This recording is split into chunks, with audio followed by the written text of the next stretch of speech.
नमस्कार, स्वागत है आप सभी का। आप देख रहे हैं R9 टीवी। आपके साथ मैं हूं पंकज रौतेला। बढ़ता हुआ लॉकडाउन अपने साथ कई चुनौतियां लेकर चल रहा था। यह चुनौती दिन बीतने के साथ साथ बड़ी होती जा रही थी। लिहाजा जान और जहान के बीच बैलेंस बनाने की कोशिश के बीच सरकार ने कुछ छूट दी है तो कुछ बंद रखा है। अब कोरोना जैसी आफत के बीच ये छूट कितनी राहत देगी, आज इसी पर आओ बात करें।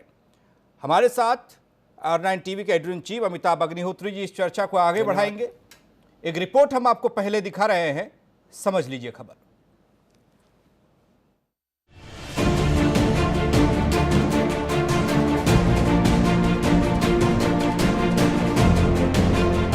करीब 40 दिन के लॉकडाउन वाली कोरोना कैद के बीच अब इस अंधेरे में उम्मीदों की एक किरण दिखाई दे रही है। लॉकडाउन को भले ही 17 मई तक बढ़ाया गया है, लेकिन इस अंधेरे के खिलाफ कुछ रोशनदान भी खोले गए हैं। गृह मंत्रालय की गाइडलाइंस में देश भर को रेड, ऑरेंज और ग्रीन जोन में बांटा गया है। सैनिटाइजेशन और सोशल डिस्टेंसिंग की शर्तों के साथ सभी जोन में अलग अलग छूट दी गई है। रेड जोन में अभी रेड अलर्ट रहेगा। केवल IT, call centre, cold store, warehousing सेवाएं, ईंट भट्टे, जूट और पैकेजिंग सामग्री की ही छूट है। ऑरेंज जोन की अगर बात करें तो यहां clinic, IT sector, taxi cab के लिए छूट दी गई है। ग्रीन जोन की बात करें तो कुछ चीजों को छोड़कर सभी बड़ी आर्थिक गतिविधियों की छूट दी गई है। इन हालात में देश के बड़े हिस्सों में कारोबार शुरू हो जाएगा। यूपी सरकार ने भी इसके लिए कमर कस ली है। लॉकडाउन अवधि में भी संभावनाएं तलाश की जाए, संक्रमण के सुरक्षा से उपाय अपनाते हुए औद्योगिक गतिविधियों को अवश्य संचालित किया जाए। और जहां चीनी मिल चल सकती है, ईंट भट्टे चल सकते हैं, क्यों नहीं उद्योग चल सकते हैं। आज बहुत गंभीरता से इस पर चर्चा की और एक नया आयाम देने के लिए और बृहद योजना देने के लिए उन्होंने निर्देश दिया। हालांकि सभी जोन में अभी शैक्षणिक संस्थान, hotel, restaurant, cinema hall, shopping malls, sports complex, gym बंद रहेंगे। सामाजिक, राजनीतिक, सांस्कृतिक और सभाओं पर प्रतिबंध। धार्मिक स्थल बंद रहेंगे। बीमार, गर्भवती महिला, 65 साल से ऊपर के बुजुर्ग और 10 साल से कम उम्र के बच्चे बाहर नहीं निकल पाएंगे। बहरहाल लॉकडाउन में मिली ये छूट आशाओं के अग्निपथ पर खुद को परखने का प्रयोग भी होगा। अभी कुछ खुला है तो कुछ बंद है, लेकिन उम्मीदें नहीं खोनी है। हालांकि सवाल ये है कि इस छूट से कितने बदलेंगे हालात। क्या पटरी पर आ पाएगा जिंदगी और अर्थव्यवस्था का पहिया? Bureau report, R9 TV, Uttar Pradesh, Uttarakhand. क्या जिंदगी फिर से गुलजार होगी? सवाल का जवाब खोजने की कोशिश करेंगे। हमारे साथ एक मजबूत पैनल जुड़ चुका है। पहले आपका परिचय उनसे करा दें। हरीश श्रीवास्तव जी, प्रवक्ता बीजेपी, हमारे साथ हैं। Professor M.K. अग्रवाल साहब, अर्थशास्त्री, हमारे साथ हैं। हरनाम सिंह वर्मा, प्रदेश अध्यक्ष, भारतीय किसान यूनियन, हमारे साथ हैं। और SP शर्मा जी, राष्ट्रीय सचिव, इंडियन इंडस्ट्री एसोसिएशन के, हमारे साथ हैं। अमिताभ अग्निहोत्री जी, R9 टीवी के एडिटर इन चीफ, हमारे साथ हैं। आप सभी मेहमानों का स्वागत है। चर्चा की शुरुआत अमिताभ जी आपसे। छूट कितनी राहत देगी, आगे क्या होगा? देखिए, एक बहुत पुराना शेर था, अगर मुझे सही याद है तो मैं उसको यहाँ रखूँगा, वहीं से बात शुरू करूँगा कि तीर भी चलाने हैं और परिंदे भी बचाने हैं। सरकार के सामने यही स्थिति है।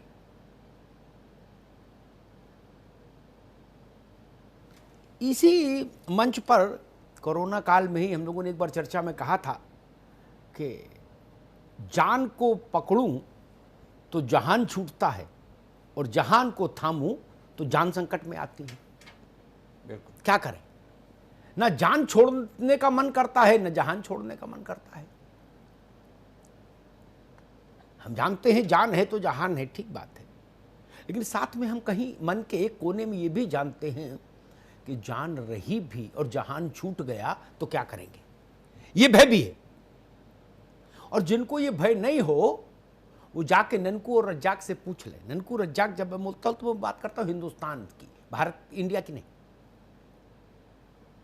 जाके पूछ लीजिए भारत की 80% आबादी से कि अगर जहान छूट जाए तो वो कांप जाएंगे, भय से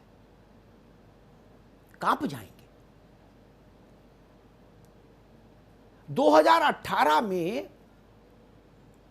भारत की लोकसभा में जो आंकड़े सरकार ने रखे थे उनमें से एक आंकड़ा मुझे याद आता है इस वक्त, अचानक से मेरे दिमाग में कौंधा। भारत की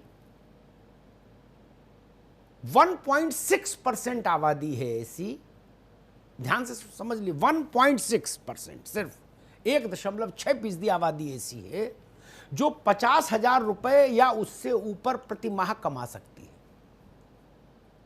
यहां से मेरी बात पुष्ट हो जाएगी कि जहान छोड़े तो कैसे छोड़े।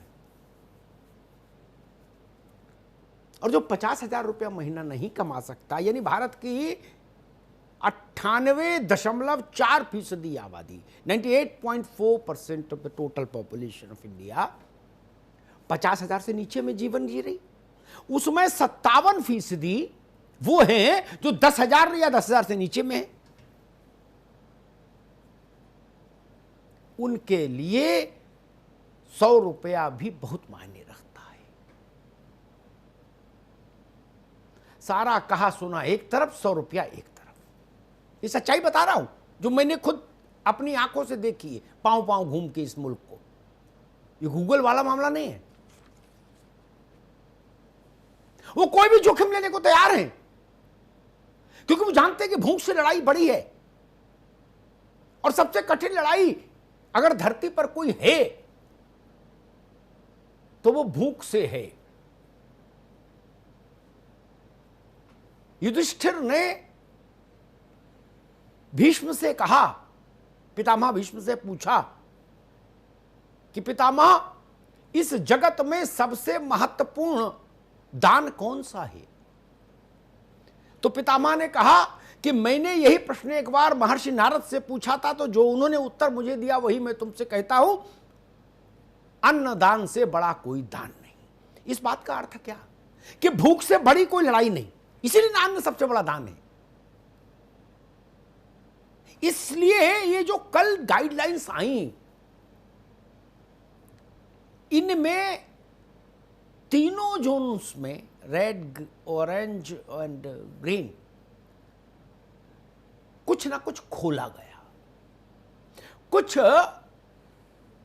प्रयोग रेड जोन में करने का फैसला किया है सरकार ने, केंद्र सरकार ने। वो इसलिए कि हिंदुस्तान जैसी बड़ी विशाल आबादी और वो भी जिसका अधिकांश हिस्सा विपन्नता में जी रहा हो, वहां अनंत काल तक लॉकडाउन संभव नहीं। लॉकडाउन का मेरा मतलब कि जहां सब कुछ ठप रहे, ऐसा लॉकडाउन नहीं। गाइडलाइंस सब देश के सामने है, आप लोगों ने भी पढ़ी है।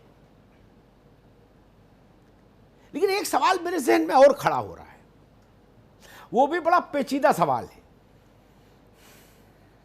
आज ना सही, लेकिन 17 मई के लॉकडाउन से पहले जब केंद्र सरकार ये निर्णय कर रही होगी कि अब आगे क्या करना है, तो उसको मेरे इस प्रश्न का उत्तर खुद ढूंढना होगा और वो ढूंढेगी भी। उदाहरण के लिए दिल्ली, पूरी दिल्ली रेड जोन में है, पूरी दिल्ली,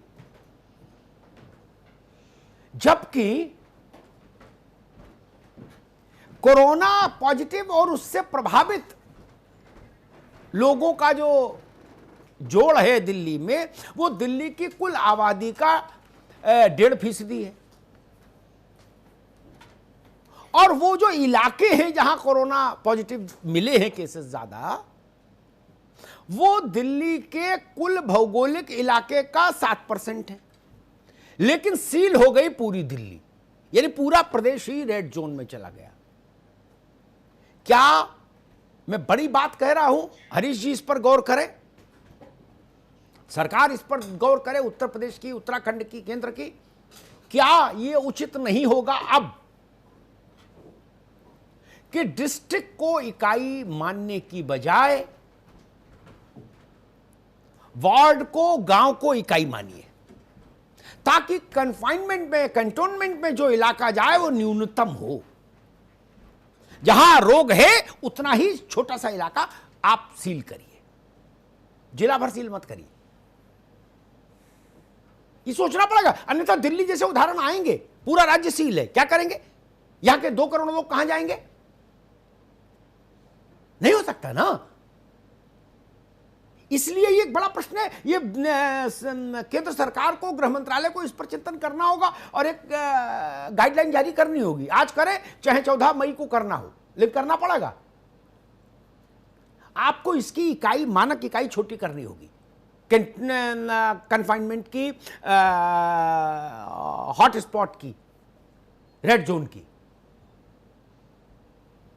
1 व्यक्ति से, 10 व्यक्ति से, 5 व्यक्ति से पूरा जिला अगर आप एक दायरे में रख देंगे तो उससे समस्याएं पैदा होंगी। छूट जो आप दे भी रहे हैं उनका बहुत फायदा नहीं मिल पाएगा देश की अर्थव्यवस्था को। अब आते हैं कि ये जो छूट दी गई हैं इनसे लाभ कितना मिलेगा और अर्थव्यवस्था का पहिया कितना घूमेगा। मैं प्रोफेसर एम के अग्रवाल के पास चलूंगा। सबसे पहले हमारे साथ जनक कुमार भाटिया साहब भी आ गए हैं, प्रदेश अध्यक्ष हैं लघु उद्योग भारती संघ के, उनका भी स्वागत। मैं एम के अग्रवाल साहब के पास चलूंगा। वह अग्रवाल साहब, देश के जितने भी इंडस्ट्रियल कॉरिडोर्स हैं या जितने भी महानगर हैं उनमें से 99% रेड जोन में हैं। सूरत हो, भिवंडी हो, अहमदाबाद हो, नोएडा हो, दिल्ली हो, मुंबई हो, पनवेल हो, पुणे हो, कोई हो, जहां जो कुछ कारोबार है, बड़ा पानीपत हो, गुड़गांव हो। और जो ग्रीन जोन है वो मूलतः मोटे तौर पर भारत का ग्रामीण और अर्ध शहरी इलाका है। इन छूटों से अर्थव्यवस्था के रुके हुए चक्के को घूमने में कितनी मदद मिल सकती है, आपने अध्ययन किया होगा।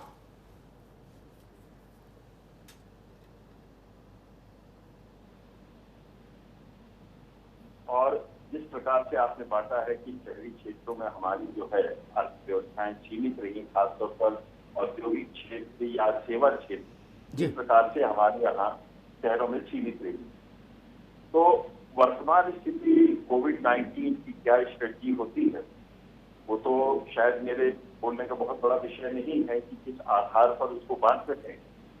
लेकिन जो आपने कहा कि लगभग 300 से अधिक जिले जो ग्रीन जोन में आते हैं, वहां पर जिस प्रकार से उत्तर प्रदेश सरकार ने खास तौर पर यह शुरू किया है कंस्ट्रक्शन वर्क या रोड कंस्ट्रक्शन हो, यानी जो उनके हाथ का कंस्ट्रक्शन है उसको शुरू करने की बात कर रहे हैं और ऐसा क्लेम भी कर रहे हैं कि उन्होंने प्रारंभ किया है। लेकिन यहाँ पर अभी दूसरी एक चुनौती साथ ही सामने आ रही है। इस तरह के औद्योगिक इकाइयों के सामने और बड़े कंस्ट्रक्शन वर्क के सामने या इन चीजों के सामने एक बड़ी चुनौती ये आ रही है कि लेबर जिस तरह से डरा हुआ है, जिस तरह से माइग्रेट करके अपने घरों में आज भी दौड़ रहा है, वो एकदम हताशा की स्थिति में वापस अपने घर जाकर के सुरक्षित होना चाहता है और घर वाले भी सुरक्षित होना चाहते हैं। तो ये भी चुनौती है कि लेबर का भय कैसे खत्म हो इन औद्योगिक इकाइयों में या निर्माण इकाइयों में जाने के लिए। क्योंकि मान लीजिए कि महाराष्ट्र से, मैं मुंबई अकेले नहीं कहता हूँ, और बड़े शहरों को लेकर के अगर मैं कहूँ तो जिस प्रकार से वहाँ की लेबर वापस जा रही है अपने गांव की ओर बहुत तेजी से, चाहे वहां पर बैंगलोर का ले ले, चाहे वहां तमिलनाडु का ले ले, यहाँ कहीं का ले लो अग्रवाल साहब, पूरे देश में जहां औद्योगिक केंद्र हैं वहां से सबसे श्रमिक पलायन कर रहा है। बस मिले तो बस में चढ़े, ट्रेन मिले तो ट्रेन में चढ़े, कुछ ना मिले तो पैदल चलेगा, लेकिन वहां रुक नहीं रहा। आजादी के बाद इस तरह का पलायन आज तक नहीं हुआ जी। तो ये भी अगला एक प्रश्न होना चाहिए कि हम उनको उन औद्योगिक इकाइयों तक कैसे ला पाएंगे, उद्योगपतियों को कैसे मोटिवेट करेंगे क्योंकि अभी तो 1 वीक बड़े जद्दोजहद के बाद ये घर आ रहे हैं। अभी इनके वापस जाने की कोई बातचीत प्रारंभ नहीं हुई है। थर्ड लॉकडाउन प्रारंभ होने जा रहा है कल के बाद, और अभी इस पर चर्चा नहीं हुई। तो ये एक बड़ी चुनौती है। और जहां तक बात रही कि छोटे कारोबार को शुरू करने की, तो मैं इसको पूरी तरह से सपोर्ट करता हूं, क्योंकि इनको चाहे कितना भी आप फिजिकल इंसेंटिव के तहत अनाज बांट दें, कुछ कर दें, जब तक इनको शाम को 150, 200 रुपया, 300 रुपया नहीं मिल जाएगा, उनका परिवार नहीं चल पाएगा 5 किलो राशन से, 10 किलो राशन से। नहीं, ठीक बात है साहब, बिल्कुल आपने दुरुस्त बात कही। हम आएंगे आपके पास। आपने 2 पॉइंट बहुत वैलिड उठाए, उनको मैं बहस में आगे मुद्दा बनाऊंगा। और आप कब तक बांट पाएंगे ये भी सवाल है। आपसे मेरा मतलब हम लोग, भारत सरकार, केंद्र राज्य सरकारें कब तक बांट पाएंगे? उनके बटुए का साइज भी छोटा है, पैसा तो कहीं से आ नहीं रहा, आप कब तक बांट पाओगे? उससे तो जीवन चलता नहीं, ये भी जान लीजिए। ये तो तात्कालिक दवा है कि भाई ठीक है 10 किलो चावल दे दिया, 1000 रुपए जेब में डाल दिए, बोले जाओ लला गांव में रहो, फिर कुछ करते हैं 10-5 दिन में। लेकिन वो करना पड़ेगा, आज करिए, मई में करिए, चाहे जून में करिए। जुलाई आते आते तो सरकारों का सांस फूल जाएगी। उतने बड़े पलायन करके आए ये श्रमिक वर्ग की देखरेख करने से। जनक कुमार जी, सरकार ने जो छूटें दी हैं ग्रीन जोन में, ऑरेंज में और कुछ सीमा तक रेड जोन में भी दी हैं कुछ कारोबार चलाने के लिए, आपको क्या लगता है, आपका तजुर्बा क्या कहता है, कितनी गति मिलेगी भारत की रुकी हुई अर्थव्यवस्था को? देखिए, सबसे पहले तो मैं ये कहना चाहूँगा कि इस समय जो कठिनाई आ रही है हमारे देश पर नहीं, पूरे विश्व पर, वो ये है कि अपने आप को बचाकर चलना, और उसके बाद साथ के साथ अर्थव्यवस्था को भी आगे शुरू करना किसी प्रकार से पटरी पर आए। अभी आप बात कर रहे थे कि मुंबई में, दिल्ली में और जितने हमारे इंडस्ट्रियल सेक्टर है, सिटीज हैं, उन सब में कठिनाई है। ये पूरे विश्व में लगभग ऐसा नहीं दिखता है क्या? न्यूयॉर्क देख ले। अभी हम विश्व की चर्चा नहीं करें, हमारी बहस जहां तक है वहीं तक कन्फाइंड रहो। विश्व पर चर्चा करेंगे तो दोबारा बुलाएंगे। मैं उसी पे आ रहा हूँ वापस। अब अभी अपन इतनी मैं उसी पे वापस लाऊंगा आपको। आपकी बात अच्छी है, मैं शॉर्ट में करूंगा। जैसे न्यूयॉर्क है, लंदन है, जितने बिजनेस सेंटर है, सब में ऐसे ही हुआ है। इसके पीछे कुछ भी बात हो सकती है। जो सबसे बड़ी बात है, सरकार जो है वो बड़ी सावधानी से चलना चाहती है। जो red zone, orange zone, green zone उसने बनाए हैं, उसके पीछे उसका मंतव्य ये है कि अर्थव्यवस्था शुरू तो हो, लेकिन उसके साथ साथ ये जो आपदा है वो बढ़े नहीं, वो कंट्रोल में रहे। और इसीलिए उन्होंने ये प्रयास किया। भाटिया साहब, ठीक है, मैं चाह रहा था आपका जो परिचय मेरे पास था उसके हिसाब से सोचा शायद उद्योगों के पक्ष में कुछ बात, उनकी तरफ से कुछ बात करेंगे, लेकिन आपने एक फिलोसफिकल बात, मैं आगे आऊंगा। नहीं ठीक है, दोबारा में आएंगे आप पास, तब ठीक है। भाटिया साहब ने एक बात उठा दी, उस पर एक बात टिप्पणी बहुत जरूरी है। जो लोग अमेरिका से, इटली से तुलना करते हैं भारत के कोरोना की, उनको विश्व की व्यवस्थाओं की जानकारी नहीं, माफ करिएगा। मेरे यहां हिंदुस्तान में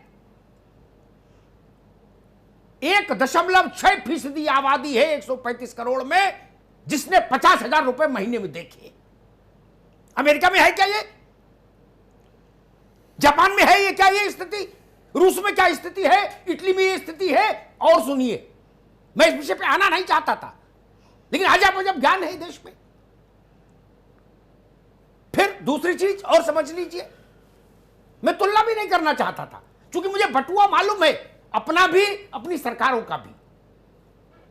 अमेरिका ने इस संकट के समय परिवार को इकाई नहीं माना। परिवार में जितने सदस्य हैं उनको अलग अलग इंडिविजुअली वजीफा बांध दिया, कितने डॉलर में लेंगे महीने में। आप कर सकते हैं, ननको को घर कर दीजिए, मैं तो पैसे बंद कर दूं। लॉकडाउन जिंदगी भर रखो, क्या दिक्कत है?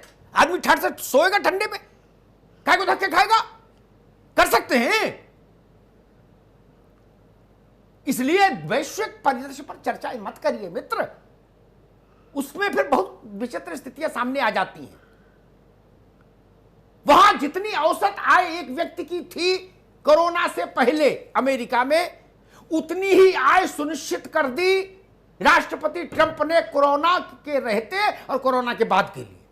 आप कर सकते हैं। एक आदमी 25,000 रुपए की नौकरी करता था सूरत में, नौकरी छोड़ दी, आप 25,000 रुपए महीना दे सकते हैं उसको। अगर दे सकते हैं तो अमेरिका से तुलना कर लीजिए। ये भारत है, इसकी नब्ज को पहचानिए, इसकी तासीर को पहचानिए, बाकी चीजों में कुछ रखा नहीं भाई। एसपी शर्मा साहब, जो फैसले सरकारों ने लिए, केंद्र के गाइडलाइंस हैं, कुछ राज्यों ने कदम उठाए और कल तक सारे राज्य नोटिफिकेशन जारी कर देंगे, क्योंकि परसों से लागू होना है उसको। आपको क्या लगता है कि जो छोटा कारोबार है, बहुत बड़ा कारोबार तो अभी संभव नहीं कि आप कहें सूरत में टेक्सटाइल फैक्ट्री चल जाएगी, तो संभव नहीं। और जब देश बहुत सारे जोन्स में बटा रहेगा तो भी कारोबार संभव नहीं बहुत बड़ा, है ना, क्योंकि कोई चीज कहीं से आती, कोई चीज कहीं से आती है। एक्सप्रेसवे बनाने का फैसला करना सरल चीज है, 100, 200, 500 मजदूर जुटाना भी सरल है, लेकिन उतनी रेक्स सीमेंट की, उतना सरिया, उतना दुनिया की चीजें सब लाना पड़ेगा ना। क्रेन भी जुटानी होगी, लोहा लंगड़ भी जुटाना होगा, ट्रक भी जुटाना होगा। ऐसा तो नहीं कि 10 मजदूर आके एक्सप्रेस पे खड़ा कर देंगे। मसला वो नहीं, मसला ये कि जो छोटे उद्योगों हैं उनको कितनी राहत मिल सकती है या कितना पुश मिल सकता है आगे बढ़ने के लिए। जी अमिताभ जी, आपने अपनी बात 2 लाइनों से शुरू करी थी। सर्वप्रथम तो मैं आपको धन्यवाद देता हूं कि आपने मेरे को मंच उपलब्ध कराया, और 2 लाइनों से ही मैं भी अपनी बात शुरू करूं कि सबकी नज़रों में सुनहरी भोर होनी चाहिए जी। रोज कोशिश रोशनी की ओर होनी चाहिए। हम सब लोग, आपने बोला हमारा बटुआ छोटा है, और जो छोटे उद्योगपति हैं उनका बटुआ उससे भी छोटा है। यस। और वर्तमान में जो सरकार ने फैसला लिया है, सरकार एक तरफ तो लॉकडाउन को हटाने की बात कर रही है, दूसरी तरफ जो मजदूर यहाँ पे बचे हुए हैं उनको वापस भेजने की बात कर रही है। मैं उस मुद्दे पे ना आके अपनी मुद्दे की बात करूं। नहीं, शर्मा जी, इसमें एक करेक्शन है। सरकार भी तो भेजने की बात नहीं कर रही थी। वो लोग जब पैदल चलना शुरू कर दिए तो मजबूरी है किसी भी सरकार के लिए कि उनको ट्रेन उपलब्ध करवाए। मरने को थोड़ी छोड़ सकते। जी बिल्कुल। अगर रोक सकते थे उद्योग जगत के लोग तो अपने अपने मजदूरों को रोक लेते। सरकार कहाँ ही कहने के मजदूरों को हमको दो। सर, मैं आपकी बात से सहमत हूँ अमिताभ जी, लेकिन आपने ही बात शुरू की थी कि बटुआ छोटा है। हाँ। और मैं एमएसएमई को रिप्रेजेंट कर रहा हूँ। जी जी। तो हम लोग क्या है, बेसिकली उस कैटेगरी के आदमी हैं कि हमने 2 साल नौकरी करी, 4 साल नौकरी की, और फिर छोटा छोटा गवर्नमेंट की जो फैसिलिटी हैं उनका लाभ लेके अपनी अपनी फैक्ट्री इंस्टॉल की। तो हमारे पास इतने संसाधन नहीं है कि भाई हम लेबर को 5 महीने, 4 महीने, 2 महीने, 1 महीने बिठा के। हमारी भी हालत मजदूरों जैसी है कि रोज़ कमाना रोज़ खाना। तो उस कंडीशन में हमारे लिए भी बहुत मुश्किल था। फिर भी हमने मानवता के आधार पर और सरकार की गाइडलाइंस का पूर्णतः पालन किया। अपने मजदूरों को भी अपने परिवार की तरह हम लोग रखते हैं। सरकार ने जो ये फैसला आज लिया है, सरकार को थोड़ा सा आश्वासन अगर को पहले देते भाई हम धीरे धीरे आपके विषय में और जो छोटे उद्योगपति हैं उनके विषय में ये निर्णय करने वाले हैं कि भाई किसी को भी सुविधा नहीं होगी। देखिए, कोरोना की जो लड़ाई है वो बहुत लंबे चलने वाली, जैसा कि एक्सपर्ट बताते हैं। नहीं, एक्सपर्ट ने, वो तो सामान्य आदमी भी जान रहा है, वो कोई महीने 2 महीने का मामला नहीं है। तो उसमें हम इंडस्ट्री को कितने लंबे समय तक बंद रख सकते हैं? मैं समझता हूं कि जितना हो गया वो बहुत है, और आगे अगर कंफर्म हो तो चलो 15 दिन और बढ़ा लीजिए, कोई बात नहीं है, लेकिन आगे अनिश्चित है। तो इसमें ये तो कदम मैं समझता हूं कि और 10 दिन पहले लेते तो शायद गंगा में उतरना तो पड़ेगा जी। ये नहीं हो सकता कि नहीं गंगा खत्म हो जाएगी वो गिलास का पानी में तब्दील हो जाएगी, ऐसा नहीं होना। ये बात कटु सत्य है कि जो आदमी पानी में उतरता है वही तैरना सीखता है और वही डूबता भी है। तो जब तक हम किसी चीज का बिल्कुल सामने मजबूत होकर उसका सामना नहीं करेंगे तब तक उससे लड़ाई नहीं लड़ सकते। करना ही होगा। नान्या पंथा दूसरा रास्ते नहीं। दूसरा पॉइंट आता है कि सरकार की मंशा थी भाई ये बीमारी आई है, इसका कोई इलाज नहीं है, इसके लिए सबसे बड़ी बात है कि लोगों को जागरूक करें। वो जागरूक आपने 1 महीने में कर लिया। अब आपने एक बात की थी, गली मोहल्ले की जगह एक घर में एक पेशेंट निकलता है तो पूरे मोहल्ले को, पूरी गली को, पूरे सेक्टर को सीज कर देते हैं। उसका दायरा, मैं आपकी बात से 100% सहमत हूं कि उसको छोटा करना होगा। छोटे उद्योगों को नोएडा में खोलने की, मैं नोएडा की अगर बात करूं तो छोटे उद्योग भी नोएडा में तभी चल पाएंगे क्योंकि हमारी हालत यह है रोज कमाना रोज खाना रोज सामान लाना। यस। तो उसके लिए मैक्सिमम इंडस्ट्री दिल्ली पे निर्भर है। और जब तक दिल्ली नहीं खुलेगी तब तक बहुत ज़्यादा उद्योग नहीं चल पाएंगे। और ये भी एक कटु सत्य है कि हम लोग टोटल कंप्लीट मैन्युफैक्चरिंग अपने लिए नहीं करते हैं, हम पार्ट में मैन्युफैक्चरिंग करते हैं। बड़ी कंपनियों के को वेंडर हैं या उनके को वेंडर हैं या कोई एक पार्ट। नोएडा में तो भाई जितना मैं जानता हूँ, कारोबार जानता नहीं कि जितना बहुत या मित्रों के जरिए जानता हूँ, यहाँ तो ज्यादातर को वेंडर्स ज्यादा हैं जिन्होंने आउटसोर्सिंग का काम ले रखा है। कोई किसी कंपनी के कपड़े सिल रहा है, कोई किसी के फैब्रिक बना रहा है, कोई किसी का। मैं अमिताभ जी वहीं आ रहा था, तो उस कंडीशन में जब तक ये पूर्णतः जो विराम है, सावधानी आपने बता दिया, सावधानी का हम भी अनुपालन करेंगे। और सब लोगों को अपनी जान भी प्यारी है, लेकिन रोजी सबको चाहिए, रोटी सबको चाहिए सबको। ठीक बात है, ये बात हम लोग कई बार कहे हैं कि तो सरकार को इस विषय में सोचना चाहिए। ये है, और ये जितनी जल्दी सबको समझ आ जाए उतना ही देश के लिए, समाज के लिए अच्छा है कि पेट का लॉकडाउन न किसी एमएचए की राजाज्ञा से होता है, न एमएचए की आज्ञा से खुलता है। पेट तो जीवित जन्म लेते समय उसका लॉकडाउन खुल जाता है और मरने पर ही लॉकडाउन पेट को सुबह भी खाना चाहिए, शाम को मरने पर ही लॉकडाउन होता है पेट का, ये समझ लीजिए। उसका किसी सरकार की आदेश से, राजाज्ञा से कोई लेना देना। देखिए मैं हरनाम सिंह जी के पास आऊंगा। हरनाम जी, खेती, किसानी, फूड प्रोसेसिंग, गन्ना, ये जो तमाम कारोबार है जो खेत पर से जुड़ा है कहीं ना कहीं, उसमें पशुपालन भी है, गांव से जुड़ा मसला है, इन सबको आप कल के जो दिशा निर्देश आए हैं, यानी सोमवार से जो भारत होगा, उसमें कैसे देख रहे हैं? कितनी राहत मिलेगी, कितनी गति मिलेगी? आपसे बात करने के बाद मैं हरीश भाई के पास जाऊंगा, क्योंकि वो सरकार की पार्टी के प्रतिनिधि हैं। जी देखिए अमिताभ जी, मैं आपके माध्यम से जानना चाहता हूँ और कुछ चीजें हैं जो गांव ग्रामीण में है वो बताना चाहता हूँ जी। जैसे 40 दिन हो गए लॉकडाउन, मैं फिर एक बार मुझको कहना पड़ता है, इसलिए कि वही बात हमारे पास है। अमिताभ जी, हम गांव ग्रामीण में रहते हैं, घाटे का हमेशा हमारा सौदा रहा, इसको आप जो है जमीनी तौर पे आप जानते हैं। जी जी। आज की अगर स्थिति को देखो तो जो हमारा गेहूं है इस बार अमिताभ जी उत्पादन लगभग 40% कम हुआ है, गेहूं का उत्पादन। और गन्ने का एक लॉकडाउन के चक्कर में पर्चियां भी कम आई और लेबर भी कम रहा, तो हमारी सप्लाई भी गन्ने की नहीं हो पाई। ये तो हो गई, इस पे देखो हमेशा चर्चा होती है। हम ये बताना चाहते हैं कि जो गांव ग्रामीण था, हम घाटे की खेती करते हुए जो सरकार के दिशा निर्देश हुए, आज भी हमारा दूध नहीं बिक रहा, सब्जी के अमिताभ जी हमको रेट नहीं मिल रहे, लेकिन जो भी है हम शहरों को पहुंचा रहे हैं। हाँ, आ रहा है ये बात तो हम एक चिंता अमिताभ जी हमको खाए जा रही है, जो मैं समझ रहा हूँ, शायद हमारी बात से सारे लोग सहमत होंगे। देखो, जो हमारे गांव ग्रामीण के लोग जो पूरे हिंदुस्तान के राज्यों में हैं जी, उनको सबसे, जो शहर में है उनको सबसे ज्यादा दिक्कत होगी। गांव में जो है उनको खाने पीने की दिक्कत अभी तक नहीं है। जी जी। देखो, गांव में कभी कोई भूखा नहीं मरता है अमिताभ जी, आप जानते हो। हाँ, ये है। के बाद कुछ नहीं है तो आलू उबाल के भी ना, वहाँ सामाजिकता का ताना बाना अभी उतना मजबूत है।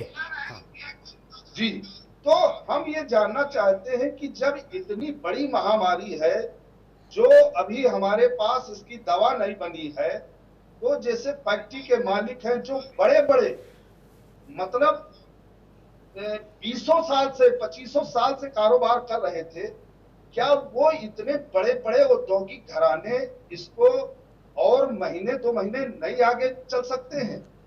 हमें नहीं लगता है, क्योंकि हम लोग घाटे की खेती करते करते भी हमें कोई दिक्कत नहीं, लॉकडाउन और बढ़े, देश के लोग सुरक्षित रहे, हमें कोई दिक्कत नहीं है। हमारी चीजें आसानी से, शहर के जो हमारी मालिन बस्ती है, जो गरीब लोग हैं, सबसे ज्यादा देखो अमिताभ जी दिक्कत उनको आ रही जो प्राइवेट नौकरी कर रहे थे, जिनकी सैलरी 10 से 15 हजार 20 हजार की थी, उनको वो औद्योगिक घराने अगर रोजी रोटी नई रोजगार देंगे तो सबसे ज्यादा उनको दिक्कत आ रही है। गांव का आदमी अमिताभ जी भूख प्यास से अभी नहीं मरेगा। जो लोग बैंक से संबंधित हैं, जिनका काम बैंक से लोन लेके फैक्ट्री चल रही थी, आज BMW, मारुति, हुंडई, हवाई जहाज की फैक्ट्री, आज वो लोग हाथ 40 दिन में खड़े कर रहे। अमिताभ जी, हम तो लोग वैसे भी, हमको आज तक बहुत अच्छी बात है, अनाज का रेट ना देखिए, अब अनाज का रेट नहीं मिला। किसान के हमारे जज्बे लिए से तुलना तो नहीं हो सकती इन लोगों की। हरनाम जी, आप भी जानते हो, है ना, अब ये तो कारोबारी नहीं, इनका नाम है कारोबारी। किसान को हमने कारोबारी कभी नहीं माना और इनको अन्नदाता नहीं माना कभी, ये भी सच है। BMW बनाने वाले को हमने कहा भाई सेठ है, कारोबार करते हैं, 10 रुपया लगाते हैं, 12 रुपया कमाते हैं। इनको माई बाप ने बोला, किसान को माई बाप बोला देश ने। ये अंतर है अरनाम भाई।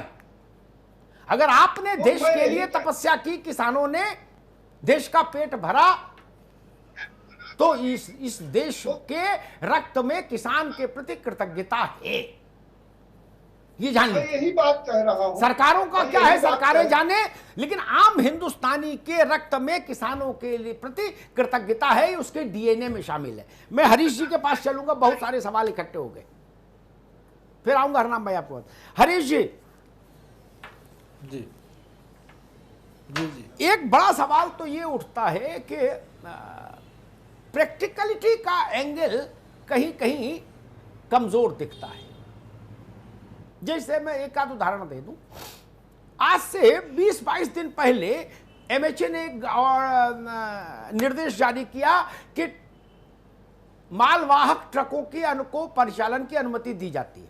ठीक, मैंने उसी वक्त एक ट्वीट किया और इस मंच पर भी कहा था कि माई बाप, पंचर की दुकान बिना खोले और ढाबा बिना खोले ट्रक कैसे चलेगा। वो बात समझते समझते MHA को 17 दिन और लगे, ठीक है ना। तब 20 अप्रैल को जाके ये राजाज्ञा हुई कि ढाबे भी खोल ले जाएंगे। ये बात पहले नहीं समझ में आती। बोले गेहूं देंगे, ठीक है, चक्की बंद रहेगी, फिर कहना पड़ा कि भाई चक्की नहीं खोलोगे गेहूं खाएंगे, जानवर है किसानी कर लेंगे। तो फिर 20 दिन बाद वो नहीं बोले चक्की खोल देंगे।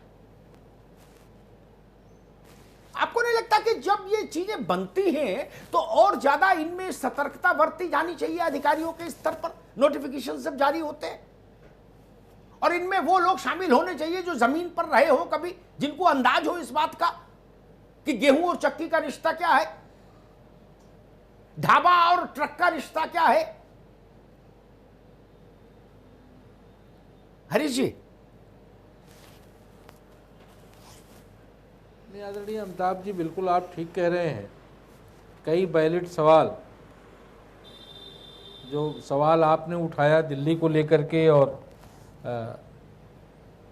उसके रेड जोन को लेकर के, और MK अग्रवाल साहब ने जो मजदूरों की और उनके अंदर विश्वास की, और ये अगर औद्योगिक क्षेत्रों में अगर कामगार नहीं होंगे, मजदूर नहीं होंगे तो ये चलेंगे कैसे, ये, और शर्मा जी ने भी जो MSME की समस्या उठाई जी, ये सारी बातें, और हरनाम सिंह जी ने जो दुग्ध उत्पादक किसानों की समस्या उठाई, ये सभी बहुत वैलिड पॉइंट है अपनी जगह पर। लेकिन निश्चित रूप से ये बात है कि इतने बड़ी समस्या को लेकर के जब चिंतन मंथन होता है तो कई चीज़ें लोगों के ध्यान से स्लिप कर जाती हैं, या जो फीडबैक मिलते हैं उसमें वो विषय छूट जाते हैं। लेकिन ये सभी चीजें महत्वपूर्ण है, जैसा कि देखो इतनी छोटी बात नहीं मारे हरीश जी। मैं एक उदाहरण और दूं, मैं उतने उदाहरण दे रहा हूं जिनमें मैंने हस्तक्षेप किया, उतने उदाहरण दे रहा हूं। एक नोटिफिकेशन जारी हुआ MHA का, मैं तो हैरान हूं कौन अधिकारी बना रहे हैं नोटिफिकेशन भाई। वो भारत में तो नहीं घूमे होंगे मुझे लगता, जन्मे अमेरिका में होंगे, माता पिता जरूर यहाँ के होंगे नागरिक, इसलिए भारत के नागरिक रहे होंगे और पढ़े लंदन में होंगे और फिर सीधे आके IAS हो गए होंगे। जैसे एक उदाहरण देता हूं, एक नोटिफिकेशन आया, तारीख में भूल रहा हूं, MHA का, कि कारपेंटर, बिजली मैकेनिक, प्लम्बर, इनको अलाउ कर दिया। मैंने अगले दिन पूछा, भाई टोटी नहीं मिलेगी टी नहीं मिलेगी जिससे पाइप में पाइप जुड़ता है, सफ़ेद धागा नहीं मिलेगा जिससे लीकेज रुकती है, प्लास नहीं मिलेगा, पेचकस नहीं मिलेगा, बल्ब नहीं मिलेगा, तार नहीं मिलेगा और लकड़ी नहीं मिलेगी, रंदा नहीं मिलेगा, तो कारपेंटर, प्लम्बर और बिजली वाले क्या क्या करेंगे? लूडो खेलेंगे। तो फिर 10 दिन लिए गए और एक करेक्शन जारी हुआ, बोले हाँ नहीं ये कुछ खोलेंगे। क्या ये लोग जानते नहीं है हम लोग कि भाई अगर प्लम्बर को अनुमति दे रहे हैं तो दुकान भी खोलनी होगी? नहीं तो प्लम्बर क्या करेगा? अपना सिर थोड़े न दे मारेगा पाइप में। या बिजली वाला क्या करेगा? मान लीजिए आपके घर में आया बिजली मैकेनिक, उसको एमएचए ने अलाउ किया, वो आ गया, उसने कहा एमसीबी खराब है, क्या करेगा? तो दुकान तो खोलनी होगी ना फिर। नहीं, बिल्कुल ठीक बात कह रहे हैं जी। जो रिलेटिव फैक्टर हैं उस पर भी बहुत गहराई से, जो रिलेटिव फैक्टर हैं उन पे भी बहुत गहराई से सोचना होगा और निर्णय करना होगा, क्योंकि जो जान और जहान दोनों की चिंता जो माननीय प्रधानमंत्री जी की है, और इतने बड़े संकट के दौर में लोगों की रक्षा करते हुए, जान की रक्षा करते हुए जहान, क्योंकि जहान और जान भी एक दूसरे के पूरक हैं, जान रहेगी तो जहान रहेगा और जहान रहेगी तो जान रहेगा, तो ये दोनों चीज़ें परस्पर एक दूसरे की पूरक हैं। तो इन सब बातों को मुझे लगता है कि आप जैसा वरिष्ठ पत्रकार और सुदीप पत्रकार इन सारी सवालों को उठा रहा है, तो निश्चित रूप से सरकार इसको संज्ञान ले रही होगी और वो इस पे इन सवालों का समाधान भी, इन समस्याओं का समाधान भी बिल्कुल निश्चित रूप से करेगी, क्योंकि यह आज चाहे दिल्ली की केंद्र की सरकार हो माननीय मोदी जी की, या उत्तर प्रदेश की बात मैं कर सकता हूं आदरणीय योगी जी की सरकार है, बहुत ही संवेदनशील नेतृत्व है हमारा, और वह छोटी समस्याओं को लेकर के भी उसकी चिंता रहती है। और मुझे लगता है कि जो हमारे नेतृत्व की चिंता है वही ब्यूरोक्रेसी को देते हैं कई बार हरीश जी, है ना, वो बाबू जो हैं वो थोड़े गड़बड़ है, मैं मान सकता हूँ। इसीलिए मैं कह रहा हूँ कि हमारा जितना संवेदनशील नेतृत्व है, उस संवेदनशीलता को ये अधिकारी भी आत्मसात करेंगे और उसके अनुरूप ही इन समस्याओं का समाधान प्रस्तुत करेंगे। तभी गंगा पार भी होगी, क्योंकि गंगा भी खतरे के निशान से ऊपर है महाराज, तो ये बात बिल्कुल तो है। बिल्कुल। और दिल्ली के लिए भी तो, दिल्ली में तो कम से कम ये जो उत्तर प्रदेश का आदरणीय योगी जी की हॉट स्पॉट का जो उन्होंने कंसेप्ट दिया था, दिल्ली को इसको अपनाना चाहिए, क्योंकि पूरी दिल्ली लॉकडाउन में है, रेड जोन होने के नाते, तो वहाँ भी एहतियात बरतते हुए और कोरोना को कंटेन भी करना चाहिए और लोगों की हरीश जी बिल्कुल ठीक बात है। इसका भी मैं थोड़ी देर के लिए रोकूंगा। सतीश महाना साहब हैं हमारे साथ, उत्तर प्रदेश सरकार के वरिष्ठ कैबिनेट मंत्री हैं। सतीश जी बहुत बहुत स्वागत है। Thank you sir. जी सतीश जी, एक एमएचए की गाइडलाइन आप लोगों ने उसको अध्ययन कर ही लिया होगा जी, क्योंकि मंडे से उसको उस पर निर्णय जमीन पर उतारना होगा 4 तारीख से। जी जी। पहले तो ये मैं जानना चाह रहा हूं कि ये जो गाइडलाइंस आई हैं और आप लोगों ने इनका जितना अध्ययन किया है एक सीनियर मिनिस्टर होने के नाते, आपको क्या लगता है इससे जो हमारी इंडस्ट्री का पहिया रुका हुआ था पिछले 40 दिन से, वो कितनी गति से आगे बढ़ पाएगा? क्योंकि देश भर से महसूस किया जा रहा है, प्रदेश भर से, कि भाई अब जहान की भी थोड़ी सी केयर की जाए, क्योंकि जहान भी बहुत महत्वपूर्ण है। एक और दूसरा मैं ये जानना चाह रहा हूं कि केंद्र ने आबकारी को लेकर, लिकर की बिक्री को लेकर जो फैसला किया है, उत्तर प्रदेश सरकार का व्यू उस पर क्या है? देखिए, जो भारत सरकार ने जो गाइडलाइन जारी करी है, उत्तर प्रदेश के माननीय मुख्यमंत्री आज उस गाइडलाइन के बारे में डिटेल्ड डिस्कशन करके उसके लिए एक एडवाइजरी जारी करेंगे। और पहले से ही माननीय प्रधानमंत्री ने, जैसे आपने कहा कि उन्होंने कहा था कि जान और जहान दोनों चाहिए, तो उसके लिए पहले से उत्तर प्रदेश सरकार ने जो पिछले कोविड-2 के समय जो गाइडलाइन जारी करी गई थी उसके अनुरूप काम करना प्रारंभ किया था। दुर्भाग्य से कुछ जिले जहां पर बहुत ज्यादा कोरोना पॉजिटिव आ गए थे, उसमें एहतियात के तौर के ऊपर उसमें थोड़ी सी रिस्ट्रिक्शंस लगाई गई थी। अभी जो कल गाइडलाइन जारी MHA के द्वारा की गई है उसके अनुरूप इंडस्ट्रीज उनको फॉलो करते हुए ज्यादा से ज्यादा चल सकेंगे। प्रदेश सरकार की मंशा है। देखिए, इकोनॉमिकल रिवाइवल बहुत जरूरी है।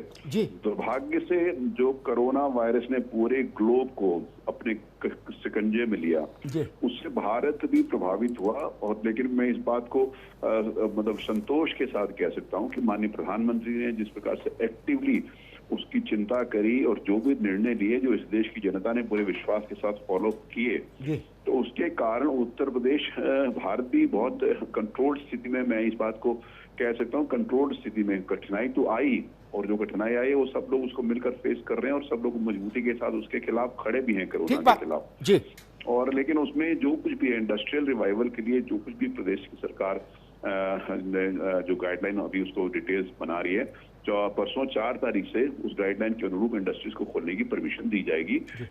ये उत्तर प्रदेश सरकार की भी मंशा और भारत सरकार के द्वारा जो गाइडलाइन जारी करेगी हम उसको फॉलो करते हुए उसको चालू करेंगे। अच्छा सतीश जी, एक बड़ा प्रश्न खड़ा हो रहा है कि जो श्रमिक है उसका धैर्य टूटा, वो पैदल चलने लगा, फिर सरकार ने बसें प्रोवाइड कराई, फिर सेकंड थॉट आया कि भाई बस से बहुत समय लगेगा, स्पेशल ट्रेन चलाओ, तो वो भी चल रहा है। अब श्रमिक चला गया बैक टू पवेलियन, अपने अपने गृह जनपद। 10 दिन के भीतर देश भर का श्रमिक सेटल हो जाएगा अपने अपने नेटिव प्लेस में, मोटे तौर पर मुझे जो समझ आ रहा चित्र। अब हम जब उत्तर प्रदेश की बात करें, जब हम लॉकडाउन में रिलैक्सेशंस देंगे इंडस्ट्री को के खोलो, तो इंडस्ट्री मालिक से तो चलनी नहीं, मालिक पैसा लगा सकता है और लेबर चला गया गांव, वो एक बड़ा संकट नहीं पैदा होगा। चाहे ये काम हम पूर्वांचल एक्सप्रेसवे के लिए ले देखें और चाहे किसी बड़ी फैक्ट्री के लिए देखें।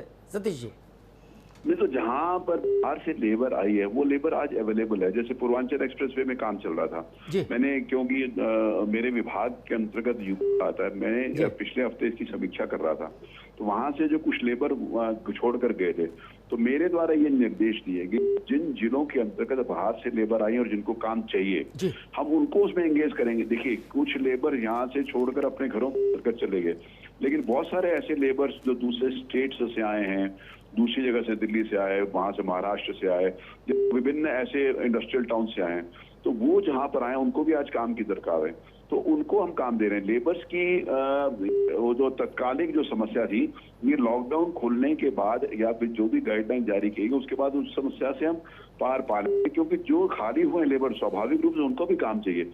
वो एक कठिनाई के दौर में एक मॉरल सपोर्ट के लिए अपने परिवार के पास आए थे, जो आदमी को सुकून घूम फिर कर अपने घर और परिवार में ही मिलता है, जहाँ पर एक उसको सपोर्ट मिलता है मॉरल। लेकिन काम का अवसर आएगा तो वो सारे लेबर काम के ऊपर वापस लौटेंगे, और जो बाहर से लेबर आए हम उनके लिए भी चिंता कर रहे हैं कि वहां पर कुटीर उद्योग के माध्यम से, माइक्रो इंडस्ट्री के माध्यम से, तो उनको भी हमारे हर स्थान के ऊपर, देखिए लेबर जो है हमको काम देने की जिम्मेवारी हमारी है, तो उनको हम काम देने के लिए भी विचार कर रहे हैं, उसके ऊपर भी एक प्लानिंग कर रहे हैं। तो इसीलिए इंडस्ट्री में भी लेबर की कमी मुझे लगता है कि ये ईज होने के बाद उसमें कमी नहीं आएगी। लेकिन हाँ, इंडस्ट्रीज को जो विगत लगभग 1.5 महीने से उनका काम बंद है, उसके कारण जरूर कुछ समस्या है, उसके ऊपर प्रदेश की सरकार भी विचार कर रही है और केंद्र की सरकार के ऊपर जो पैकेज देने की बात हम सब लोगों के सामने आ रही है, भारत सरकार भी उस पर सीरियसली विचार कर रही है। उसके अनुरूप हम उनको हैंड होल्डिंग करेंगे, हम ऐसा विश्वास दिलाते हैं इंडस्ट्रीज। जी, बहुत बहुत धन्यवाद सतीश जी हमसे बात करने के लिए, बहुत बहुत धन्यवाद। एसपी शर्मा साहब, छोटी सी टिप्पणी, आपने मंत्री जी को सुना, उद्योग का कारोबार उत्तर प्रदेश में इन्हीं के जिम्मे है विभाग। वो कह रहे हैं कि श्रमिकों की समस्या नहीं आएगी। हालांकि मैं अभी भी इस राय का हूं कि समस्या आएगी, क्योंकि श्रमिकों का घनत्व गांव में केंद्रित हो जाएगा, जहां उद्योग नहीं। उद्योग है नोएडा में, उद्योग है दिल्ली में, तो दिल्ली में तो कोई रह नहीं रहा, मारे से भी नहीं रह रहा। जब सब तरफ कोरोना चिल्ला रहे हो सब लोग, तो श्रमिक कैसे रहेगा? नोएडा में भी नहीं रहेगा। वो कहेगा अपने गांव चलो, वहां हॉटस्पॉट तो नहीं है। तो क्या एक फिर रिवर्स पलायन फिर करना होगा? देखिए अग्निहोत्री जी, मैं ये बताना चाहता हूँ, जब ये पहली बार लॉकडाउन हुआ था तब देश में कोरोना की सिचुएशन बहुत ज़्यादा डेंजरस जोन में नहीं थी। अगर हम तभी संवेदनशील होकर 2 दिन एक्स्ट्रा लगा के जो श्रमिक वहाँ पे जाना चाहते थे, उनको अगर भेजने की व्यवस्था समय पर कर पाते तो आज हम इस स्थिति में नहीं होते। जो डर, अनजाना डर अब पैदा हुआ लेबर के बीच में परिस्थितियों के साथ में, वो शायद नहीं होता। और आज की डेट में जब हम इंडस्ट्री खोलने की बात करते तो सारी लेबर हमारे साथ होती। ठीक है, आज की डेट में अगर हम छोटी छोटी टिप्पणी चाहूंगा, इसमें एक समस्या आती जो मेरा अनुभव कहता है, उस वक्त लेबर से जब हम ये कहते कि आप चले जाओ गांव, वो नहीं जाता। वो कहता सेठ जी कह रहे हैं परसों फैक्ट्री चालू करेंगे, तब वो जाता नहीं। मैं लेबर की मनोविज्ञान को भी जानता हूं, वो भी जानता हूं, इसलिए वो समस्या अब जो तो अंडू नहीं हो सकता, आप जानते हो, बीती ताहे विसार दे, आगे क्या हो सकता है उस पर आगे जनक जी वही टिप्पणी आपसे मैं चाहता हूं। कारोबार खुलेगा तो, जैसे मैं एक छोटी मोटी बात कहता हूं, मैं तो बहुत वो बात कहने में रुचि रखता हूं जो सामान्य समझ पाए।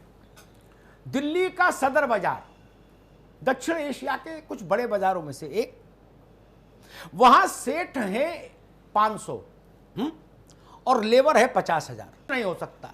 ट्रक तो आके मेन रोड पे खड़ा होता, गलियों में तो जा नहीं सकता। पूरा ट्रक अनलोड वही करते हैं और ट्रक लोड भी वही करते हैं।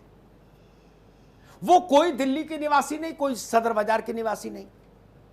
वो चले गए गांव। मान लीजिए सदर बाजार कल खुल भी जाए तो कौन ट्रक उतारेगा, कौन ट्रक भरेगा? जनक जी देखिए, इसमें मेरा ये मानना है कि दो प्रकार के क्षेत्र हैं, जैसे दिल्ली, नोएडा, इसमें जो लेबर है वो माइग्रेंट लेबर बहुत ज़्यादा है। छोटे शहरों में हो सकता है कि वो लेबर वहीं एस्टेब्लिश हो गई हो। सरकार को ये देखना चाहिए कि वो लेबर वहीं रहे, अन्यथा जब भी लॉकडाउन खुलेगा उस लाला जी को और उस सेठों को ये बड़ी समस्या आएगी, वो कैसे चलाएंगे। हमारा ये जो सुझाव गया था लघु उद्योग भारती का सरकार को कि सरकार अपने ईएसआई और पीएफ फंड में बहुत पैसा पड़ा है। जो आप बटुए की बात कर रहे हैं उसके मैं क्या बात कर रहा हूँ, लगभग 1 लाख करोड़ रुपया जो उद्योगपतियों ने सरकार को दिया हुआ है वो पड़ा था। अगर सरकार चाहे तो उसमें से उनको मंथली 80% 70% दे दे तो लेबर वही रुकती। कुछ लेबर तो इसलिए भी सुझाव हमने 15 दिन पहले इसी बहस में दिया था सरकार को, लेकिन अब ठीक है। मेरा यही मानना है, मैं बिल्कुल हम एक ही प्लेटफॉर्म पे है। मैंने कहा था कि पैसे की कमी नहीं, हम बता देते कहाँ है पैसा, दे दीजिए। तो मैं तो 50% पे राजी था कि आधे ही दे दो। 10,000 वाले को 5,000 दो रोटी तो खा लेगा, जाएगा नहीं। सरकार केवल ले ऑफ डिक्लेयर कर देती तो 50% होता। अग्रवाल साहब वही सवाल, मैं इसको थोड़ा घुमा दूं अगर बात को, तो 10 बड़े शहर भारत के कुल औद्योगिक उत्पादन का 85% नियंत्रित करते हैं। ठीक, अब फर्रुखाबाद में लेबर मिल रही है शहर में, इससे क्या कर लोगे बताइए? है बुलंदशहर में मिल रही है तो आलू उतरवा लो, गन्ना लदवा लो। और वहां कौन सा हीरा तराशा जा रहा है? सूरत में, अहमदाबाद में, इंदौर में, नोएडा में, दिल्ली में, मुंबई में, भिवंडी में, पनवेल में, पुणे में तो नहीं मिल रहा ना आदमी। तिरुवनंतपुरम में, लुधियाना में, पानीपत में, सोनीपत में इंडस्ट्री तो यही है ना। बाकी तो छोटा मोटा कारोबार है, कहीं अचार की फैक्ट्री है, कहीं धूप बत्ती बन रही है। अग्रवाल साहब जी, लेकिन उसमें भी एक अंतर है अमिताभ जी। आपकी बात को मैं अगर आगे बढ़ाऊं जी, तो थोड़ी देर के लिए मान लीजिए कि भिवंडी के लेबर को आप लुधियाना भेज दे तो वो काम नहीं कर पाएगा। क्योंकि हर उद्योग के लिहाज से, हर कार्य के लिहाज से एक स्पेशलाइजेशन डेवलप हो चुका है। कोई भी उद्योग के लिए संभव नहीं है कि नए लेबर को ला करके अगले 6 महीने में ट्रेनिंग दे पाए वो। बहुत अच्छी बात है। अगर जो लेबर है, जो उनका स्टाफ काम कर रहा है, उसको पता है कहाँ क्या सामान रखना, कौन सी मशीन किस टेम्परेचर पे ऑपरेट करनी है, किस लेवल पे ऑपरेट करना है, तो ये जो कंडीशनिंग है, तो रिवर्स लेबर के बारे में अभी से चिंता करनी होगी। एमएसएमई बढ़ना चाहिए, इसमें मैं पूरी तरह से सहमत हूं। लेकिन एक जो सप्लाई चेन की बात आ रही है, आपने बड़ी अच्छा पॉइंट उठाया कि जब हमारा सप्लाई चेन ही टूट चुका है, डिसमेंटल हो चुका है। ठीक है, पान की दुकान अपनी जगह है, लेकिन तत्था भी तो कहीं साउथ से ही आएगा, उसके सुपारी भी तो कहीं वहीं से आएगी। तो जो हमारा सप्लाई चेन है, मैं मानता हूं कि शायद ये 3rd फेज का जो हमारा लॉकडाउन है, ये इस पर ब्रेन स्टार्विंग होनी चाहिए नीचे से लेकर ऊपर तक, और राज्य सरकारों को भी इनपुट देना चाहिए कि हम ठीक है उनका तात्कालिक जरूरत पूरा करेंगे। लेकिन ये किसी भी सरकार के लिए संभव नहीं, खासतौर पर उत्तर प्रदेश, बिहार, मध्य प्रदेश जैसे राज्यों के लिए, कि लार्ज स्केल पे जो वापस लेबर आए हैं उनको हम रोजगार उस लेवल पर दे पाएंगे। ये मैं मानता हूं 10 से 20% लेबर अपने घरों पर रुक करके कृषि में जुड़ना चाहेगी, एमएसएमई में जुड़ना चाहेगी, इसमें मैं सहमत हूं। लेकिन मेजॉरिटी लेबर को अगर आप सोचे पूरी तरह यहाँ रोक ले, नहीं रोक पाएंगे। ठीक है, तो अनुराग साहब समय थोड़ा सा कम है, आपने बड़ी अच्छी बात बताई। मैं उस आपकी बात को हरनाम सिंह जी के पास ले जाऊंगा। हरनाम भाई, गांव में जितना कारोबार है, कारोबार मतलब खेती के लिए मजदूर जितना चाहिए, भट्टे के लिए जितना लेबर चाहिए, उतना पहले से गांव में मौजूद है। ठीक, अब एक्स्ट्रा आ गए 700 लोग और किसी एक गांव में। ठीक, 15 दिन तो भाईचारे में हो गया। ठीक, 16वें दिन गांव में तो कोई फैक्ट्री लग नहीं सकती इतनी जल्दी। देखिए अमिताभ जी, मैं फिर एक बात बता रहा हूं कि ये जो लॉकडाउन के और ये जो महामारी के दरमियान जो हमारे बड़े बड़े शहरों में पंजाब है, लुधियाना है, हरियाणा है, दिल्ली, पंजाब, जो भी जहां जहां लेबर थे, उनको जिन व्यापारियों के पास लेबर काम करते थे, तो जो व्यवहार लेबरों के साथ इस बार हुआ होगा, उस हिसाब से गांव काम करने जाएगी। अन्यथा सामाजिक चर्चा ये है कि भाई हम गांव छोड़ के चले गए यार, वहां भी पेट भरता था, यहाँ भी पेट भरेगा, तो क्या फायदा है बाहर मजदूरी धतूरी करने से? सबसे बढ़िया है। देखो मैं आपको बता दूं, मैं जिस गांव से बिलोंग करता हूं, जो शहर में तमाम लोग रह रहे थे, उनसे कई लोगों से मेरी बात होती, वो कहते हैं यार हरनाम भाई तुम तो बढ़िया हो यार, आज की डेट में ताजी सब्जी खा रहे हो, घर पर ठीक है हरनाम भाई, आपका समय कम है, आपने अपने ठीक बात कही। मैं हरीश जी के पास आता हूं। हरीश जी, ग्रामीण भारत और ग्रामीण उत्तर प्रदेश क्या इतना सक्षम है कि वह अचानक वहां के आबादी के घनत्व में 20-25% की बढ़ोतरी को आर्थिक तौर पर समायोजित कर ले? देखिए, ये बड़ी समस्या है अमिताभ जी। अगर मैं बिना लाग लपेट के बात कहूं तो ये जो इसके कारण, इस लॉकडाउन के कारण, जो इस महामारी के कारण जो परिस्थितियां पैदा हुई हैं, उसमें चाहे मजदूरों की समस्या हो, कामगारों की हो, उद्योग जगत की हो, व्यापार जगत की हो, इसको परस्पर सेटिल होने में थोड़ा समय लगेगा। ठीक बात। देखिए, सरकार जो काम कर रही है वो सरकार का कर्तव्य है, सरकार उनके रोजगार की प्रबंध कर रही है, लेकिन जो श्रमिक या कामगार बाहर काम करते हैं, उनका उस प्रबंधन के साथ एक परस्पर विश्वास पैदा होता है। ऐसा नहीं होता कि कोई किसी को ले जा करके अपने फैक्ट्री में, अपने कारखाने में काम दे देता है और काम शुरू हो जाता है। तो एक परस्पर उनके साथ व्यवहार का भी एक बनता है, भरोसा बनता है, और उस भरोसे विश्वास के साथ वो उद्योग और व्यापार चलते हैं और उसमें वहाँ लोग काम करते हैं।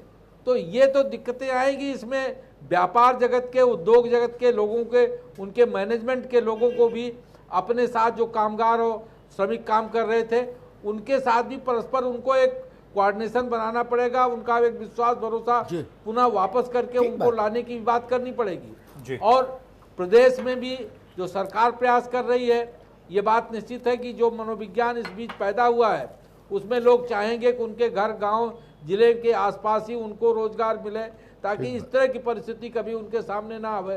आप बताइए कितनी पीड़ाजनक स्थिति है जब 2-2 हजार किलोमीटर लोग पैदल चले आ रहे हैं, कितनी तकलीफें हो रही होंगी उन लोगों को। श्रीवास्तव जी, माफी चाहता हूं, थोड़ा सा वक्त इजाजत नहीं दे रहा है, माफी के साथ मैं आपको रोक रहा हूं सर। संपादकीय टिप्पणी का वक्त हो चला है। अमिताभ जी प्लीज। एक भारतीय अध्यात्म में एक शब्द है शमशान वैराग्य। शमशान वैराग्य, जो लोग भारतीय दर्शन को पढ़े हैं वो मेरी बात को समझ पाएंगे बेहतर। उसका अर्थ होता है जब भी हम किसी उसके साथ जाते हैं अंत्येष्टि स्थल, तो हम कितने भी विचित्र प्राणी क्यों ना हो, आधा घंटा के लिए विदेह हो जाते हैं। आपस में बातें भी ऐसी करते, क्या लाए थे, क्या ले जाएंगे, ओम ओम हरि ओम हरि ओम। और जैसे वहां से बाहर हाथ धो के निकलते हैं, वैसे कहते हाँ वो 5 पेटी भिजवा दी थी हैं, अरे उसको 4 रुपए क्यों दे दिए, 3 देने चाहिए थे भाई, 1 रुपये बचा लेते, ठीक है। वो शमशान वैराग्य है, उतनी समय के लिए रहता है। इसका कृष्ण ने भी अर्जुन को जब उपदेश दिया तो उसका उल्लेख किया कि शमशान वैराग्य जैसी बातें मत करो। हरनाम भाई कह रहे थे कि लोग कह रहे, कुछ लोग कह रहे भैया चलो क्यों जाएं, गांव में रहेंगे। यहाँ ये शमशान वैराग्य जैसी स्थिति है। शहर ने बहुत डरा दिया, इसलिए आज गांव अच्छा लग रहा है। गांव अगर उनके लिए आजीविका की व्यवस्था नहीं कर पाया तो इतनी ही बड़ी भगदड़ के लिए फिर तैयार रहिए। अब की भोगांव से आदमी पैदल चलेगा कहां के लिए, मुंबई के लिए।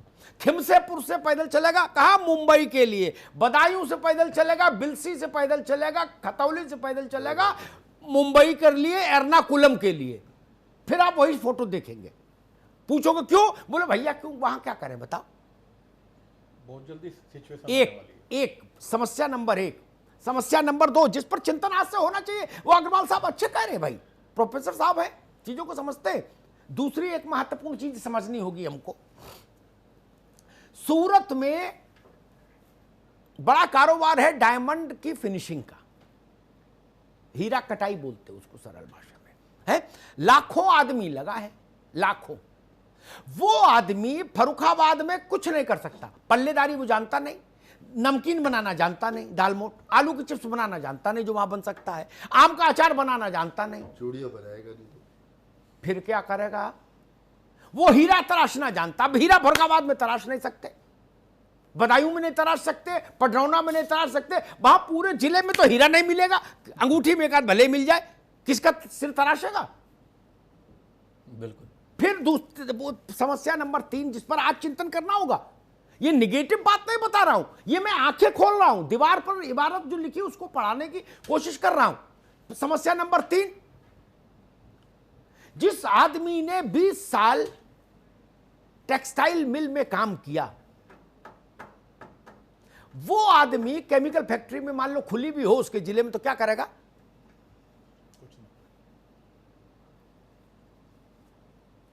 स्किल्ड लेबर कहां से लाएंगे। चौथी और महत्वपूर्ण बात, भरोसे की बात, जो शायद हरीश जी कह रहे थे। ऐसे व्यापार मैंने देखे, कारोबार देखे, जहां सेठ का सारा कारोबार उसके सहचर अनुचर ही चलाते हैं। झोले में 10 लाख ले गए, झोले में 10 लाख ले आए, ठीक, बोले फला क्या चले जाओ 10 लाख दिया ना, और फला क्या से 5 लाख उठा लाना। ये कारोबार होता है ना। तो रैंडम आप किसी को दे भी नहीं सकते ये काम। सेठ चले गए, बोले चाबी बंद करके, घर फैक्ट्री बंद करके चाबी घर दे देना, कैसे करेंगे। एक संकट पैदा होगा विश्वास का। रिवर्सल होगा क्या इस प्रक्रिया का। क्या भारत फिर 1 महीने भर के अंदर, 2 महीने के भीतर वो दृश्य देखेगा, Padrauna to Mumbai, Kushinagar to Gurgaon, Basti to Noida, क्या वो दृश्य देखेंगे। मेरा विजडम कहता हां हमको देखना होगा, क्योंकि न तो को और न तो को ठौर न मो को और जी, बड़ी पुरानी कहावत है। नोएडा की भी फैक्ट्री चलेगी कैसे, और वो जो गए हैं फैक्ट्री के कर्मचारी वो वहां करेंगे क्या। तो केवल रिवर्सल ही नहीं, सिर नहीं बदलेंगे जी। जहां जो विशेष उद्योग है उसके जो विशेषज्ञ हैं, उसमें काम जो स्किल्ड लेबर है, उस स्पेसिफिक इंडस्ट्री का वही चाहिए होगा इंडस्ट्री को ग्रोथ, अगर पहिए को घुमाना है। वरना अनाड़ी से इंडस्ट्री चलवाई तो अट्टा पट्टा सब टूट जाएगा, मशीन का मोटर ही फूक जाएगी जी। तो क्या करिएगा। मान लीजिए पान मसाला बनाने वाली फैक्ट्री है, तो जो लोग पान मसाला का मैकेनिज्म जानते हैं वही ना बना पाएंगे। अब अमिताभ अग्निहोत्री को आप ऐसे लेबर नहीं सुपरवाइजर भर्ती कर दो तो मैं तो फिर नुकसान ही कर दूंगा, कुछ का कुछ डाल दूंगा जी। क्या ट्रेनिंग का समय है? नहीं। क्या इंडस्ट्री उतनी देर प्रतीक्षा कर सकती है कि एक नई वर्कफोर्स क्रिएट कर दे सूरत अपने लिए हीरे के लिए? क्या हीरा तराशने के कोई ट्रेनिंग इंस्टीट्यूट है? नहीं। अरे इसका भी तो ट्रेनिंग इंस्टीट्यूट नहीं है कि लोहे की कील जैसा एक हुक जैसे में रस्सी बंधी है, पीठ पर रखा और ऐसे बोरा 100 किलो का ऐसे ट्विस्ट किया, एक कलात्मक अंदाज में कलाई घूमी और पीठ पर आ गया झप से। जी, हम आप उठा के दिखा दें, सांस फूल जाएगी। हर चीज का एक अलग विशेषज्ञता है, मंत्र है। वो मंत्र जानने वाला अगर गांव चला गया तो उसके बिना कितना भी तंत्र कर लेना वो कारोबार पनप नहीं सकता। इसलिए मैं कह रहा हूं इन सब समस्याओं पर अभी 17 मई तक लॉकडाउन है, विचार कर लीजिए, इनके उपाय खोज लीजिए। जी, मैं इस बात से सहमत नहीं कि अनंत काल तक गांव में आनंद आ जाएगा। अगर गांव में ही आनंद था तो वो गए क्यों थे? जब वो गए थे हरनाम भाई तो यही बोल के गए थे, हिया क्या करें भैया, माटी खाएं। बिल्कुल, माटी खाएं, बताओ, यही कह के गए थे ना। बिल्कुल सही बात है। मजबूरी का लौटना वैराग्य का नाम मत दीजिए। जी, जिस दिन पता लगेगा लुधियाना में फैक्ट्री खुल गई, अंधेरे अंधेरे पैदल चल देंगे, अंधेरे अंधेरे। क्या आपको जगाएंगे? नहीं, कि जगाएंगे तो भैया रोक लेंगे। जी, इस संकट को समझिए, इस संकट पर भी विचार करिए। धन्यवाद। बहुत बहुत शुक्रिया अमिताभ जी आपका, हरीश श्रीवास्तव जी, प्रोफेसर M.K. अग्रवाल साहब, हरनाम जी बहुत बहुत शुक्रिया आपका भी, जनक कुमार जी बहुत बहुत शुक्रिया, SP शर्मा जी बहुत बहुत शुक्रिया आपका भी, सतीश महाना साहब कैबिनेट मंत्री उत्तर प्रदेश सरकार हमारे साथ जुड़े थे, आपका भी बहुत बहुत शुक्रिया। इस खास कार्यक्रम में आज होता ही, बाकी खबरों के लिए बने रहिए R9 TV के साथ, सिर्फ खबर के लिए।